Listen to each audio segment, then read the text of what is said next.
ಸಿದ್ಧಾರ್ಥ್ ಭರದ್ವಾಜ್ ಎದ್ರು ಈಗ ಡಾಕ್ಟರ್ ಡ್ರೆಸ್ಸಲ್ಲಿದ್ದ ಆಯ್ರಾ ನಿಂತಿದ್ಲು. ಅವಳನ್ನ ನೋಡಿ ಸಿದ್ಧಾರ್ಥ್ ಮತ್ತವನ್ ಸೆಕ್ರೆಟರಿ ಅಭಿಗೆ ಶಾಕ್ ಆಯ್ತು. What are you doing here ಅಂತ ಸಿದ್ಧಾರ್ಥ್ ಆಶ್ಚರ್ಯದಲ್ಲಿ ಕೇಳ್ದ. ಅವನ್ನ ನೋಡ್ತಾ ಆಯ್ರಾ ಅಂದ್ಲು, I am sorry, doctor Samyukta ಅವರು ಅತ್ತೆಗ್ ಮಾಡಿದ ಆಪರೇಷನ್ ಸಕ್ಸಸ್ ಆಗಿದೆ ಅಂತ ಕೇಳ್ದೆ. ಅದಕ್ಕೆ ಅತ್ತೆನ ಒಂದ್ಸಲ ನೋಡ್ತೀನಿ ಅಂತ ರಿಕ್ವೆಸ್ಟ್ ಮಾಡ್ಕೊಂಡೆ.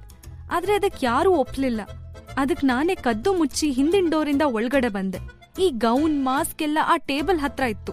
ಇದನ್ನ ಹಾಕೊಂಡು ಅತ್ತೆ ನೋಡ್ಕೊಂಡ್ ಬಂದೆ.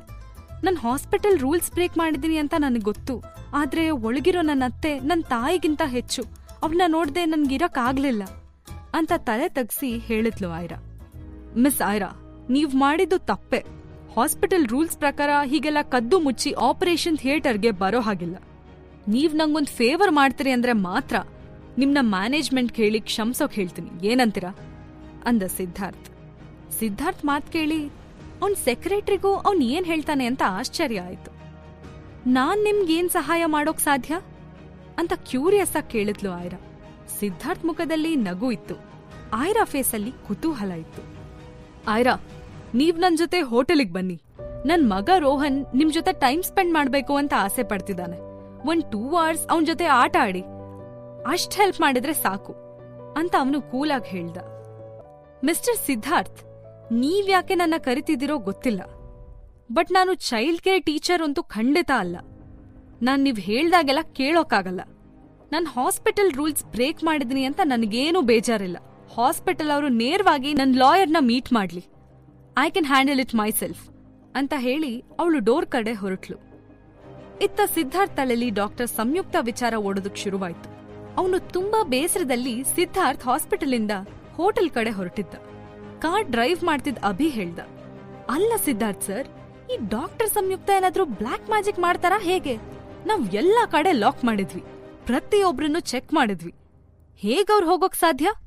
ಒಬ್ಬ ಡಾಕ್ಟರ್ ಹೀಗೆಲ್ಲ ತಪ್ಪಿಸ್ಕೊಂಡು ಓಡಾಡಕ್ಕೆ ಏನಾದ್ರೂ ರೀಸನ್ ಇದೆಯಾ? ವಿಂಡೋ ಹೊರಗಡೆ ನೋಡ್ತಾ ಕೂತಿದ್ದ ಸಿದ್ಧಾರ್ಥ್ ಡೀಪ್ ಆದ ಉಸಿರು ಬಿಟ್ಟ.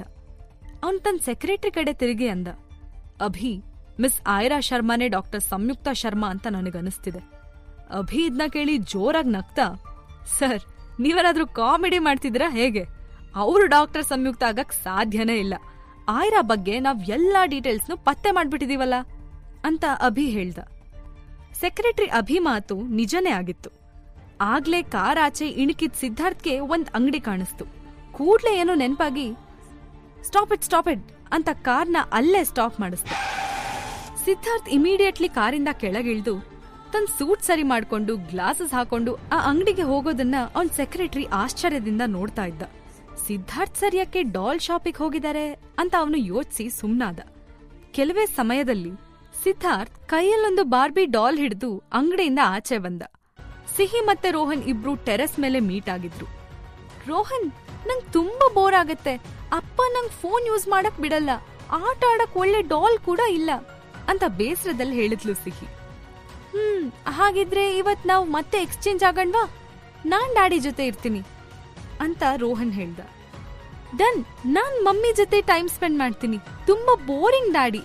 ಅಂಡ್ ನಾನ್ ನಿನ್ನ ಆ ಟಾರ್ಚರ್ ಕೊಡ್ತಿದ್ದ ಟ್ಯೂಷನ್ ಟೀಚರ್ ಇಂದ ಕಾಪಾಡಿದೀನಿ. ಅವ್ರ ಇನ್ಮೇಲೆ ಬರಲ್ಲ ಆಯ್ತಾ ಅಂತ ಹೇಳಿದ್ಲು ಸಿಹಿ.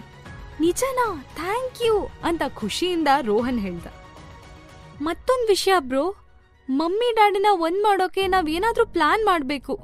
ಬೈ ದ ವೇ, ಮಮ್ಮಿ ಬರೋ ಟೈಮ್ ಆಯ್ತು. ನಾವಿನ್ನು ನಮ್ ರೂಮಿಗೆ ಹೋಗೋದು ಬೆಟರ್ ಅಂತ ಸಿಹಿ ಹೇಳಿದ್ಲು. ಇಬ್ರು ಮಕ್ಳು ಸ್ಟೇರ್ ಕೇಸಿಂದ ಕೆಳಗಿಳಿದು ತಮ್ ರೂಮಿಗೆ ಹೋಗಿ ಲಾಕ್ ಮಾಡ್ಕೊಂಡ್ರು. ಆಗ್ಲೇ ಹೊರಗಡೆ ಹಾಲ್ನಲ್ಲಿದ್ದ ಸಿದ್ಧಾರ್ಥ್ ಹೆಜ್ಜೆ ಸದ್ದು ಟಪ್ ಟಪ್ ಟಪ್ ಅಂತ ರೋಹನ್ ರೂಮ್ ಕಡೆ ಬರ್ತಾ ಇರೋದ್ ಕೇಳಿಸ್ತು. ಅವನು ಹಿಂತಿರುಗಿ ನೋಡ್ದ. ಸಿದ್ಧಾರ್ಥ್ ಕೈಲಿ ಯಾವ್ದೋ ಗಿಫ್ಟ್ ಇತ್ತು. ಸಿದ್ಧಾರ್ಥ್ ರೋಹನ್ ಕಡೆ ಪ್ರೀತಿಯಿಂದ ನೋಡ್ತಾ, ಪುಟ, ನಿನ್ಗೋಸ್ಕರ ಏನ್ ತಂದಿದೀನಿ ನೋಡು ಅಂತ ಹೇಳಿ ಬಾಕ್ಸ್ ಅವನ್ ಕೈ ಕೊಟ್ಟ. ರೋಹನ್ ಕಣ್ಗಳು ಗಳಗಳ ಅಂತ ಹೊಳಿತು. ಅವನಪ್ಪ ಯಾವಾಗ್ಲೂ ಹೋಮ್ ವರ್ಕ್ ಮಾಡು, ಓದ್ಕೋ ಅಂತಿದ್ದ. ಆದ್ರೆ ಮೊದಲನೇ ಬಾರಿಗೆ ಅವನ್ ಗಿಫ್ಟ್ ತಗೊಂಡ್ ಬಂದು ಸರ್ಪ್ರೈಸ್ ಕೊಡ್ತಿದ್ದ. ಸಿದ್ಧಾರ್ಥ್ ಕೊಟ್ಟ ಆ ಗಿಫ್ಟ್ ಬಾಕ್ಸ್ನ ಅವನು ತುಂಬಾ ಸಂತೋಷವಾಗಿ ಓಪನ್ ಮಾಡ್ದ. ಅದ್ರಲ್ಲಿ ಪಿಂಕ್ ಕಲರ್ ಬ್ಯೂಟಿಫುಲ್ ಬಾಬಿ ಡಾಲ್ ಇತ್ತು. ಆದ್ರೆ ಅದನ್ನ ನೋಡಿ ರೋಹನ್ಗೆ ಖುಷಿ ಇಳ್ದೋಯ್ತು. ಅವನು ಬೇಸರದಲ್ಲಿ ಆ ಬಾಕ್ಸ್ನಲ್ಲೇ ಡಾಲ್ ಹಾಕಿ ಸೈಡ್ಗಿಟ್ಟು ಥ್ಯಾಂಕ್ಸ್ ಡ್ಯಾಡಿ ಅಂತ ಸಪ್ಪೆ ಆಗಿ ಹೇಳ್ದ. ಯಾಕೋ ಪುಟ ಇಷ್ಟ ಆಗ್ಲಿಲ್ವಾ? ನಾನು ನಿನ್ ಜೊತೆ ಆಟಾಡಕ್ ಬರ್ತೀನಿ.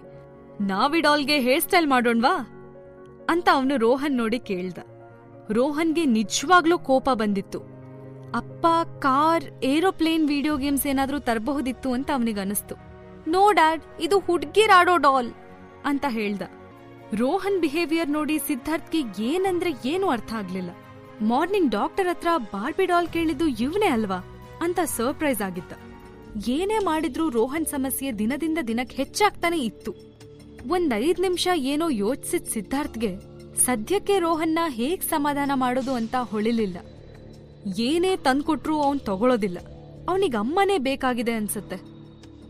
ಅವನ್ ಯಾಕೆ ಐರನ್ನ ಅಮ್ಮ ಅನ್ಕೊಂಡಿದಾನೋ ಏನೋ. ಏನಾದ್ರೂ ಆಗ್ಲಿ, ಅವಳನ್ನೇ ಒಂದ್ಸಲ ಕರ್ದು ರೋಹನ್ ಜೊತೆ ಸ್ವಲ್ಪ ಹೊತ್ತು ಮಾತಾಡು ಅಂತ ಹೇಳ್ಬೇಕು ಅಂತ ಮನ್ಸ್ನಲ್ಲೇ ಯೋಚಿಸ್ತಾ ಪಕ್ಕದ ರೂಮಿಗೆ ಹೋದ. ಸಿದ್ಧಾರ್ಥ್ಗೆ ಐರಾ ಫ್ಲಾಟ್ ಮುಂದೆ ನಿಲ್ಲೋದಕ್ಕೆ ಮುಜುಗರ ಆಗ್ತಾ ಇತ್ತು. ಅವನು ತನ್ನ ಗಂಟ್ಲು ಸರಿ ಮಾಡ್ಕೊಂಡು 2 ಸಲ ಬೆಲ್ ಮಾಡ್ದ. ಐರಾ ಗಾಢ ನಿದ್ದೆಲಿದ್ಲು. 2 ರಿಂಗ್ ಆದ್ಮೇಲೆ ಪುಟ್ಟ ಸಿಹಿ ಡೋರ್ ಓಪನ್ ಮಾಡಿದ್ಲು. ಅವಳ ಮುಖ ಗಂಟ್ ಹಾಕೊಂಡಿದ್ಲು. ಅವಳ ಗೇಮ್ ತುಂಬಾ ಇಂಪಾರ್ಟೆಂಟ್ ಸ್ಟೇಜಲ್ಲಿತ್ತು. ಇಂಥ ಟೈಮಲ್ಲಿ ಯಾರೋ ತನ್ನ ಡಿಸ್ಟರ್ಬ್ ಮಾಡಿದ್ದಕ್ಕೆ ಮುಖ ಊದಿಸ್ಕೊಂಡು ಡೋರ್ ತೆಗ್ದಿದ್ಲು. ಅವಳ ಮುಂದೆ ಸಿದ್ಧಾರ್ಥ್ ನಿಂತ್ಕೊಂಡಿದ್ದ. ಸಿದ್ಧಾರ್ಥ್ ಕೂಡ ಅವಳನ್ನ ನೋಡಿ ದೊಡ್ಡ ಕಣ್ಣರಳಿಸಿ ಆಶ್ಚರ್ಯದಿಂದ ನೋಡ್ದ. 1 ನಿಮಿಷ ಇಬ್ರು ಮಾತಾಡ್ಲಿಲ್ಲ. ಇಬ್ರು ಒಬ್ರನ್ನೊಬ್ರು ನೋಡ್ತಾ ನಿಂತಿದ್ರು. ರೋಹನ್, ನೀನ್ ಯಾವಾಗ ನಮ್ ಫ್ಲಾಟಿಂದ ಇಲ್ಲಿಗ್ ಬಂದೆ? ನನ್ ಬಾಲ್ಕನಿಗ್ ಹೋಗ್ ಬರುವಷ್ಟ್ರಲ್ಲಿ ಇಲ್ಲಿಗ್ ಓಡ್ ಬಂದ್ಯಾ? ಎಲ್ಲಿ ಆ ಐರಾ ಎಲ್ಲಿ ಅಂತ ಗಡ್ಸಾದ ಸ್ಟ್ರಾಂಗ್ ವಾಯ್ಸ್ ಅಲ್ಲಿ ಕೇಳ್ದ. ಈಗಷ್ಟೇ ಬಾರ್ಬಿ ಡಾಲ್ ನೋಡಿ ಮುಖ ಸಿಂಡರ್ಸ್ಕೊಂಡಿದ್ ರೋಹನ್ ಈಗ ಐರಾ ಹತ್ರ ಬಂದಿದ್ದಾನೆ ಅನ್ನೋದು ಅವನಿಗೆ ಸ್ವಲ್ಪನೂ ಹಿಡಿಸ್ಲಿಲ್ಲ. ಮಮ್ಮಿ ಮಲ್ಕೊಂಡಿದ್ದಾರೆ ಅಂತ ತಡವರಿಸ್ತಾ ರಿಪ್ಲೈ ಮಾಡಿದ್ಲು ಸಿಹಿ. ಮಮ್ಮಿ ಅಂತೆ ಮಮ್ಮಿ? ಅವ್ರು ಯಾವಾಗಿಂದ ನಿನಗ್ ಮಮ್ಮಿ ಆದ್ರು? ಬಾ ನಮ್ ರೂಮಿಗೆ ಹೋಗೋಣ, ಎಷ್ಟು ಸರ್ತಿ ಹೇಳಿದೀನಿ ನಿಂಗೆ ಅಂತ ಸಿಟ್ಟಲ್ಲಿ ಸಿದ್ಧಾರ್ಥ್ ಸಿಹಿನ ಎತ್ಕೊಳಕ್ ಬಂದ. ಸಿಹಿ ಸಿದ್ಧಾರ್ಥ್ ಜೊತೆ ಹೋದ್ರೆ ಖಂಡಿತ ರೋಹನ್ ಮತ್ತವಳು ಸಿಕ್ ಬೀಳ್ತಿದ್ರು. ಹೇಗಾದ್ರೂ ಮಾಡಿ ಸಿಹಿ ಸಿದ್ಧಾರ್ಥಿಂದ ತಪ್ಪಿಸ್ಕೋಬೇಕಾಗಿತ್ತು. ಇಲ್ಲ ರೋಹನಿಗೆ ಮೆಸೇಜ್ ಮಾಡ್ಬೇಕಾಗಿತ್ತು. ಅವಳು ಸಿದ್ಧಾರ್ಥ್ ಕೈಗೆ ಸಿಗದೆ ವಾಪಸ್ ಅವಳ ಫೋನ್ ಕಡೆ ಓಡೋ ಅಷ್ಟ್ರಲ್ಲಿ, ರೋಹನ್ ನೀನ್ ಮಾಡ್ತಿರೋದು ಸರಿ ಇಲ್ಲ, ಬಾ ಹೋಗೋಣ ಅಂತ ಹೇಳಿ ಬಲವಂತವಾಗಿ ಸಿಹಿನ ಎತ್ಕೊಂಡ. ಸಿಹಿ ಜೋರಾಗಿ ಕೂಗಿದ್ಲು, ಮಮ್ಮಿ ನನ್ ಎತ್ಕೊಂಡ್ ಹೋಗ್ತಿದ್ದಾರೆ, ಪ್ಲೀಸ್ ಹೆಲ್ಪ್, ನಾನ್ ಬರಲ್ಲ, ನಾನ್ ಇಲ್ಲೇ ಇರ್ತೇನೆ, ನನ್ನ ಬಿಡಿ ಅಂತ ಇನ್ನೂ ಜೋರಾಗಿ ಕೂಗಿದ್ಲು. ಕಂಪ್ಲೀಟ್ ನಿದ್ದೆ ಮಂಪ್ರಲ್ಲಿದ್ದ ಐರಾಗೆ ಸಿಹಿ ಕರಿತಿರೋದು ಎಲ್ಲೋ ದೂರದಲ್ಲಿ ಕನ್ಸಲ್ ಕೇಳಿಸ್ದಂಗಾಯ್ತು. ಅವಳು ಕಷ್ಟಪಟ್ಟು ನಿಧಾನ ಕಣ್ಬಿಟ್ಲು. ಸಿಹಿ ಸಿಹಿ ಅಂತ ಲೋ ವಾಯ್ಸಲ್ಲಿ ಕರೆದ್ಲು. ಯಾರೋ ಸಿಹಿನ ಎತ್ಕೊಂಡು ಹೊರಗಡೆ ಹೋಗ್ತಿರೋದು ರೂಮಲ್ಲಿ ಮಲಗಿದ್ದ ಅವಳಿಗೆ ಕಾಣಿಸ್ತು. ಇದ್ನ ನೋಡಿ ಅವಳ ಎದೆ ಝಲ್ಲಂತು. ಹೌದು, ಅವ್ರ ಸಿದ್ಧಾರ್ಥ್ ಅಲ್ವಾ, ನನ್ ಸಿಹಿನ ಯಾಕೆ ಕರ್ಕೊಂಡು ಹೋಗ್ತಿದ್ದಾರೆ ಅಂತ ಹೇಳ್ಕೊಳ್ತಾ ಎತ್ಕೂತ್ಲು. ಡ್ಯಾಡಿ ಬಿಡಿ ನನ್ನ, ನನ್ ಮಮ್ಮಿ ಹತ್ರ ಹೋಗ್ತೀನಿ. Stupid dad, I need my mom ಯಾರ್, ಪ್ಲೀಸ್ ಲೀವ್ ಮೀ ಅಂತ ಸಿಹಿ ಹೇಳ್ತಾನೆ ಇದ್ಲು. ಸಿದ್ಧಾರ್ಥ್ ಟೈಟ್ ಆಗಿ ಅವಳನ್ನ ಹಿಡ್ಕೊಂಡಿದ್ರಿಂದ ಅವಳಿಗೇನೋ ಮಾಡೋಕಾಗ್ಲಿಲ್ಲ. ಎಲ್ಲ ಮುಗೀತು, ನಾನು ರೋಹನ್ ಸಿಕ್ಕಾಕೊಂಡ್ಬಿಟ್ವಿ. Shit, the famous game leader sweet princess ಇಷ್ಟ ಬೇಗ ಸೋಲೊಪ್ಕೋಬೇಕಾ ಅಂತ ಮನ್ಸಲ್ಲೇ ಯೋಚಿಸ್ತಿದ್ಲು ಸಿಹಿ. ಸಿದ್ಧಾರ್ಥ್ ಅವನ್ ಫ್ಲಾಟ್ಗೆ ಹಿಂತಿರುಗ್ದವನು ನೇರವಾಗಿ ರೋಹನ್ ಬೆಡ್ರೂಮಿಗೆ ಬಂದ. ಸಿಹಿ ಭಯದಿಂದ ಕಣ್ಮುಚ್ಚಿದ್ಲು. ಈಗ ಡ್ಯಾಡಿ ರೋಹನ್ನ ನೋಡ್ತಾರೆ, ಆಮೇಲೆ ಮಮ್ಮಿಗೂ ಡ್ಯಾಡಿಗೂ ಜಗಳ ಆಗತ್ತೇನೋ ಅಂತ ಅವಳಿಗೆ ಟೆನ್ಷನ್ ಆಗ್ತಾ ಇತ್ತು. ಆದ್ರೆ ಅವರಿಬ್ರು ರೂಮ್ ಒಳಗಡೆ ಬಂದಾಗ ಅಲ್ಲಿ ಯಾರೂ ಇರ್ಲಿಲ್ಲ. ಅರೆ, ಈ ರೋಹನ್ ಎಲ್ಲೋದ? ಓ ಮೈ ಗಾಡ್, ಸತ್ಯ ಅವನ್ ಕಾಣಿಸ್ಕೊಳ್ಳಿಲ್ವಲ್ಲ ಅಂತ ಸಿಹಿ ನಿಟ್ಟುಸ್ರು ಬಿಟ್ಲು. ಸಿದ್ಧಾರ್ಥ್ ಮುಖ ಸಪ್ಪೆ ಆಗಿತ್ತು. ಅವನ್ ಅಲ್ಲೇ ಸೋಫಾ ಮೇಲೆ ಹೋಗಿ ಕೂತ. ಅವನಿಗೆ ರೋಹನ್ ಸೇಫ್ಟಿದೇ ದೊಡ್ಡ ತಲೆನೋವಾಗಿತ್ತು. ಅವನು ಇಲ್ಲಿದ್ದವನು ಅಷ್ಟು ಬೇಗ ಅಲ್ಲಿ ಯಾಕೆ ಹೋದ? ಅಕಸ್ಮಾತ್ ಆ ಐರಾ ಶರ್ಮಾ ಏನಾದ್ರೂ ರೋಹನಿಗ್ ಪ್ರಾಬ್ಲಮ್ ಮಾಡಿದ್ರೆ? ಅವಳೇ ಮಾಡಬೇಕು ಅಂತೇನಿಲ್ಲ. ಇದೇ ಟೈಮ್ ನೋಡ್ಕೊಂಡು ಯಾರಾದ್ರೂ ರೋಹನಿಗ್ ಪ್ರಾಬ್ಲಮ್ ಮಾಡಿದ್ರೆ ಏನ್ ಮಾಡೋದು ಅಂತ ಅವನು ಯೋಚಿಸ್ತಿದ್ದ. ಇತ್ತ ಸಿಹಿ, ಈ ರೋಹನ್ ಎಲ್ಲೋದ, ಅವನೇನಾದ್ರೂ ಬಾತ್ರೂಮಲ್ಲಿ ಬಚ್ಚಿಟ್ಕೊಂಡಿದ್ದಾನ ಅಂತ ಯೋಚಿಸ್ತಾ ಇದ್ಲು. ಅದು ಅಲ್ದೆ ತಾನ್ ಕೂಗಿದ್ ಕೇಳಿ ಅಮ್ಮ ಯಾಕೆ ಇನ್ನೂ ಫ್ಲಾಟಿಗೆ ಬಂದಿಲ್ಲ ಅನ್ನೋ ಕನ್ಫ್ಯೂಷನ್ ಅವಳಿಗಾಯ್ತು. ಡೀಪ್ ಆದ ಯೋಚನೆ ಮಾಡ್ತಿದ್ ಸಿದ್ಧಾರ್ಥ್ನ ನೋಡಿದ್ ಸಿಹಿಗೆ ಪಾಪ ಅಂತ ಅನಿಸ್ತು. ಸಿಹಿ ತನ್ನ ಕೈಗಳನ್ನ ಸಿದ್ಧಾರ್ಥ್ ಕೊರಳ್ ಸುತ್ತಲೂ ಹಾಕಿ ಹಗ್ ಮಾಡಿದ್ಲು. Daddy, I am really sorry, ನಿಮಗ್ ಬೇಜಾರಾಯ್ತಾ? ನಾನ್ ಯಾವತ್ತೂ ನಿಮ್ಗೆ ಹೇಳ್ದೆ ಎಲ್ಲೂ ಹೋಗಲ್ಲ ಅಂತ ಸಾಫ್ಟ್ ಆಗಿ ಹೇಳಿದ್ಲು. ಅವನ್ ಮಗನ್ ಸ್ಮೂತ್ ಮತ್ತೆ ಪ್ರೀತಿ ತುಂಬಿದ ವಾಯ್ಸ್ ಕೇಳಿ ಸಿದ್ಧಾರ್ಥ್ ಕೋಪ ಎಲ್ಲ ಒಂದ್ ಕ್ಷಣಕ್ಕೆ ಕರ್ಗ್ ಹೋಯ್ತು. ಸಿದ್ಧಾರ್ಥ್ ತುಂಬಾ ಎಮೋಷನಲ್ ಆದ. ಅವನು ಸಿಹಿಯ ಬೆಣ್ಣೆ ಅಂತ ಕೆನ್ನೆ ಕಿಸ್ ಮಾಡಿ, ಗುಡ್ ಬಾಯ್, ಒಬ್ನೇ ಹೊರಗಡೆ ಹೋಗ್ಬೇಡ, ನಿಂಗ್ ಆಯ್ರಾ ಜೊತೆ ಮಾತಾಡ್ಬೇಕು, ಆಟ ಆಡ್ಬೇಕು ಅಂತ ಅನ್ಸಿದ್ರೆ ನಾನೇ ಅವ್ರನ್ನ ಬರೋಕ್ ಹೇಳ್ತೀನಿ, ಸರಿನಾ ಅಂತ ಅವಳ ತಲೆ ಮೇಲೆ ಕೈಯಿಟ್ಟು ಹೇಳ್ದ. ಅವಳ ಮುದ್ದಾದ ಕಣ್ಗಳು ಇನ್ನಷ್ಟು ಬ್ರೈಟ್ ಆದ್ವು. ಮಮ್ಮಿನ ಇಲ್ಲಿಗ್ ಬರಕ್ ಹೇಳ್ತಾರಾ ಅಂತ ಖುಷಿಲಿ ಮನ್ಸಲ್ಲೇ ಹೇಳ್ಕೊಂಡ್ಲು. ಸಿದ್ಧಾರ್ಥ್ ಅವಳಿಗೆ ಗುಡ್ ನೈಟ್ ಹೇಳಿ ಬೆಡ್ರೂಮ್ ಡೋರ್ ಹಾಕಿ ಆಚೆ ಬಂದ. ಅವ್ನ್ ಹೋದ್ ನಂತರ ಸಿಹಿ ರೂಮ್ನೆಲ್ಲ ಹುಡ್ಕೋಕ್ ಶುರು ಮಾಡಿದ್ಲು. ರೋಹನ್ ಎಲ್ಲೂ ಇರ್ಲಿಲ್ಲ. ಬಾತ್ರೂಮ್, ವಾರ್ಡ್ರೋಬ್ ಎಲ್ಲಾ ಕಡೆ ನೋಡಿ ಫೋನ್ ಕೈಗ್ ತಗೊಂಡ್ಲು. ಸಿದ್ಧಾರ್ಥ್ ಅವಳನ್ನ ಎತ್ಕೊಂಡ್ ಬರೋಕು ಮುಂಚೆನೆ ಸಿಹಿ ಸರ್ಕಸ್ ಮಾಡಿ ತನ್ನ ಫೋನ್ ತಗೊಂಡಿದ್ಲು. ಅದೀಗ ಅವಳ ಹೆಲ್ಪಿಗ್ ಬಂತು. ಆತ ಲಿವಿಂಗ್ ರೂಮ್ನಲ್ಲಿ ಪ್ರೀತಮ್ ಮಾತ್ರ ಆ ಕಡೆ ಈ ಕಡೆ ಓಡಾಡ್ತಾ ಇದ್ದ. ಅವನಿಗೆ ತನ್ನ ಕಣ್ಣಿಂದ ನೋಡಿದ್ದು ನಿಜಾನೋ ಸುಳ್ಳೋ ಅನ್ನೋ ಕನ್ಫ್ಯೂಷನ್ ಇತ್ತು. 10 ನಿಮಿಷದ ಹಿಂದೆ ಏನಾಗಿತ್ತು ಅಂದ್ರೆ, ಪ್ರೀತಮ್ ಸ್ವೀಟ್ ಪ್ರಿನ್ಸೆಸ್ ಜೊತೆ ಗೇಮ್ ಆಡ್ತಿದ್ದ. ಸಿದ್ಧಾರ್ಥ್ ಸಿಹಿನ ಎತ್ಕೊಂಡ್ ಬರ್ಬೇಕಾದ್ರೆ ಅವಳು ಕೂಕೊಂಡಿದ್ದೆಲ್ಲ ಅವನಿಗೆ ಹೆಡ್ಫೋನ್ಸ್ ಅಲ್ಲಿ ಕೇಳಿಸಿತ್ತು. ಅವನಿಗೆ ಆಶ್ಚರ್ಯ ಆಗಿದ್ದಂದ್ರೆ, ರೋಹನ್ಗೆ ಏನಾಯ್ತು ಅಂತ ಅವನು ರೂಮಿಗೆ ಹೋಗಿ ನೋಡಿದಾಗ ರೋಹನ್ ಫೋನ್ ಯೂಸ್ ಮಾಡದೆ ಸುಮ್ನೆ ಕೂತಿದ್ದ. ಅವನ್ ಕೈಯಲ್ಲಿ ಫೋನೂ ಇರ್ಲಿಲ್ಲ.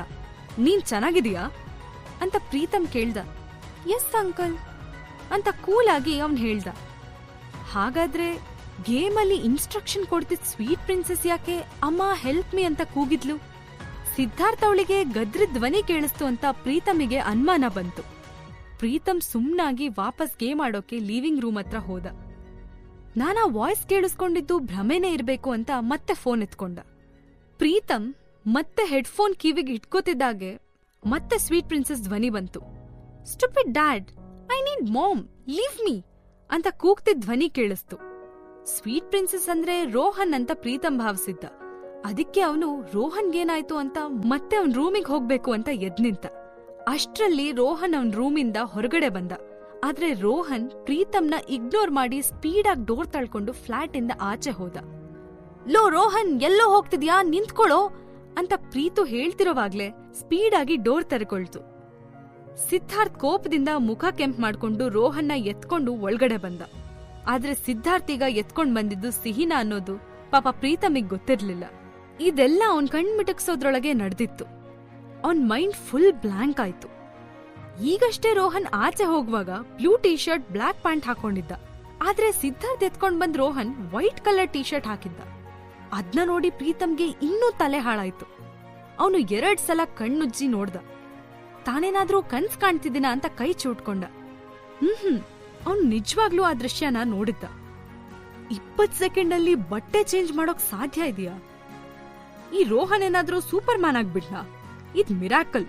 ನೋ, ಹೀಗೆಲ್ಲ ಆಗೋಕೆ ಚಾನ್ಸೇ ಇಲ್ಲ.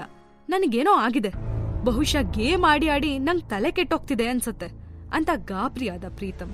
ಜೀವನದ ನಿಗೂಢವಾದ ಕಥೆಯನ್ನ ತಿಳ್ಕೋಬೇಕಂದ್ರೆ ಈಗಲೇ ಡೌನ್ಲೋಡ್ ಮಾಡಿ ಪಾಕೆಟ್ FM ಮತ್ತು ಕೇಳಿ ಐರಾ.